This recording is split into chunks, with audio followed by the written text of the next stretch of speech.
नमस्कार। पॉलिटिक्स में आप सबों का स्वागत है।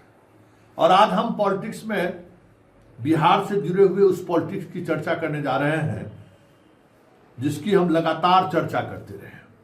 जी हां, बिहार विधानसभा चुनाव के ठीक पहले जिस तरीके से लैंड फॉर जॉब मामले में तेजस्वी और लालू परिवार पर दबिश बनाई गई थी, उस वक्त भी मैंने कहा था कि यह सहयोग नहीं, एक प्रयोग लगता है। और कल जो कुछ भी हुआ दिल्ली के कोर्ट में, उसके बाद तो हमारे उस दलील को, उस तर्क को कहीं न कहीं स्वीकृति मिल गई है। जरा देखिए, जो 10 तारीख को जो सुनवाई होनी थी, कल सीबीआई ने कोर्ट को कहा कि हमें मौका दीजिए और इस मामले में तथ्य को एकत्रित कर देने के लिए। तो कोर्ट ने स्थगित कर दिया सुनवाई, आगे के 10 को जो सुनवाई थी उसकी स्थगित कर दिया। कहा ठीक, आप अपने नए तरीके से जांच कीजिए, मतलब फिर से ये मामला अब लंबा खींचेगा।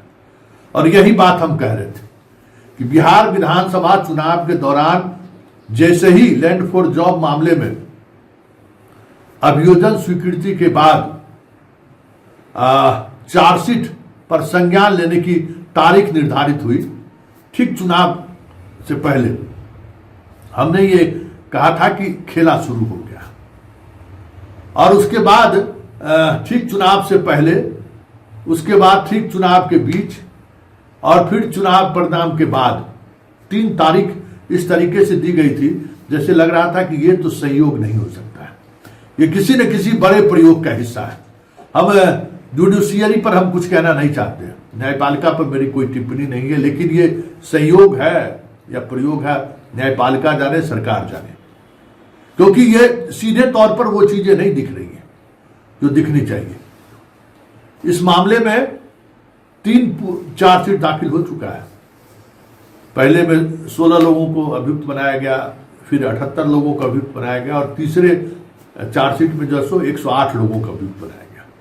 और उसी चार्जशीट के आधार पर जो है मतलब चार्ज फ्रेम होता है, मतलब आप फ्रेम में के समय आप उपस्थित रहिए, उसके बाद ट्रायल शुरू हो जाता है। उसकी तारीख ठीक चुनाव से पहले निर्धारित की गई, और निर्धारित की गई तो किसी वजह से टाल दिया गया। फिर चुनाव के बीच में निर्धारित की गई, उसको भी टाल दिया गया। फिर चुनाव परिणाम के बाद तारीख दी गई, उसको भी टाल दिया गया। और अब जब इस 2 तारीख की सुनवाई जो हुई, उस सुनवाई के दौरान कोर्ट में यह बहस हुई कि 108 अभियुक्त हैं जिन पर आपने चार्जशीट किया है। आप ही के चार्जशीट के अनुसार कई अभियुक्त अब इस दुनिया में नहीं है, जो जानकारी हमें प्राप्त हुई है। तो इसमें सीबीआई अगर अलग से कुछ करना चाहे तो कर सकता है। कल सीबीआई की तरफ से जो है कोर्ट में अर्जी दी गई कि हमें और मौका दिया जाए। कोर्ट ने उनको मौका दे दिया और फिलहाल मामले को स्थगित, मुकदमे को स्थगित कर दिया गया। मतलब अब सीबीआई जो चार्जशीट दाखिल किया, अलग अलग समय पर 3 पूरक चार्जशीट दाखिल किया, और उस चार्जशीट में जिन लोगों को अभियुक्त बनाया गया, जिसके बारे में कहा जा रहा है कि 3, 4, 5 अभियुक्त अब इस दुनिया में नहीं है, तो उसको अब नए सिरे से आप कीजिए। मतलब फिर समय, अब समय कितना लगेगा आप सोच लीजिए। सीबीआई फिर कोर्ट में अपनी बात रखेगा, कोर्ट में बात रखने के बाद फिर उसका चार्जशीट पर संज्ञान ले या नहीं ले, इस पर एक लंबी बहस चलेगी। उसमें आईआरसीटी वाले मामले में देख ही रहे हैं, जज के खिलाफ राबड़ी देवी चली गई है, वहां भी तारीख पर तारीख दी जा रही है। मतलब ये जो मोहलत है, ये सहयोग तो नहीं लग रहा है।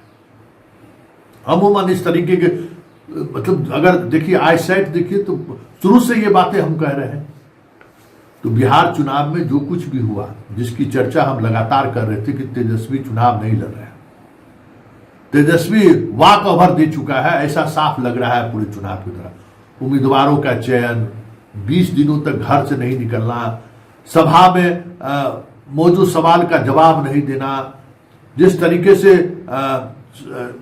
विपक्ष कहे या सत्ता पक्ष कहे, एनडीए लगातार लालू परिवार पर हमला बोल रहा था, तेजस्वी डिफेंसिव दिख रहे थे। पूरे चुनाव के दौरान टिकट वितरण पर ही अगर आप गौर करिए तो बहुत सारी चीजें आपको ऐसी दिखेंगी जो अस्वाभाविक लगेगा।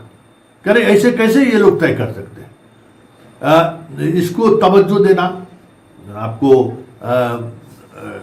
सहनी के पार्टी को तवज्जो देना, जबकि सारे लोग इस बात को लेकर असहमत थे कि तब इसको तवज्जो देने की जरूरत ही नहीं है।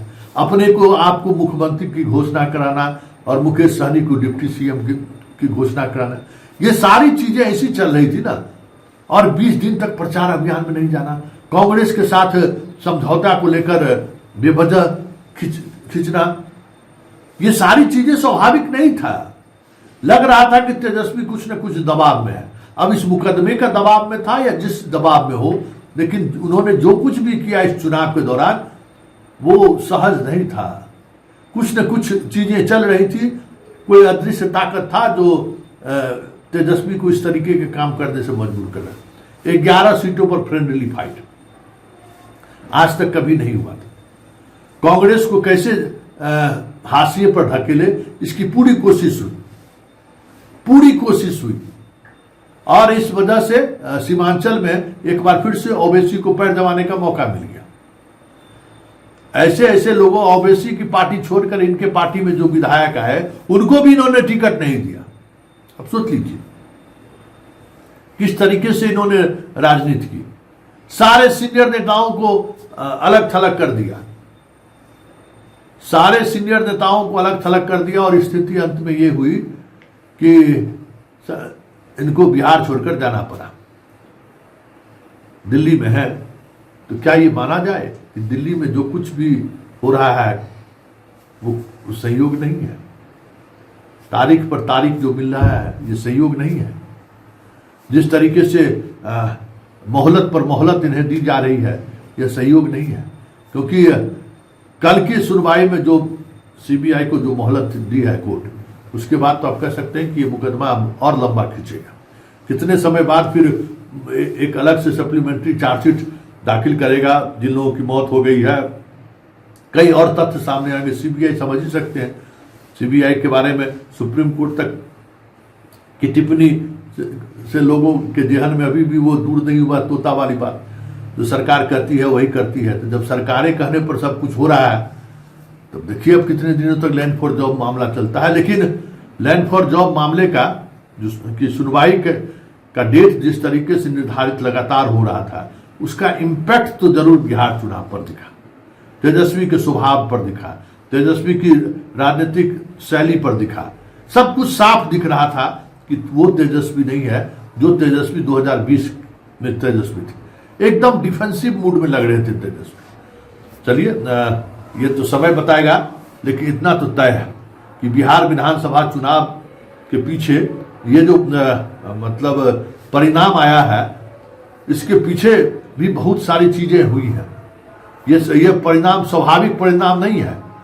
एक पूरी टीम को नेतृत्व करने वाला ने किस तरीके से कह सकते हैं कि हाथ मिला लिया, ये भी संकेत है, जिस संकेत की चर्चा हम शुरुआती दौर से करते थे। खैर सवाल वो नहीं है, सवाल ये है कि लैंड फॉर जॉब मामले में लालू परिवार को जिस तरीके से राहत मिली है, क्या माना जाए कि खेला हो गया बिहार में, या फिर इसी मुकदमे के सहारे बिहार साधने में बीजेपी कामयाब रही।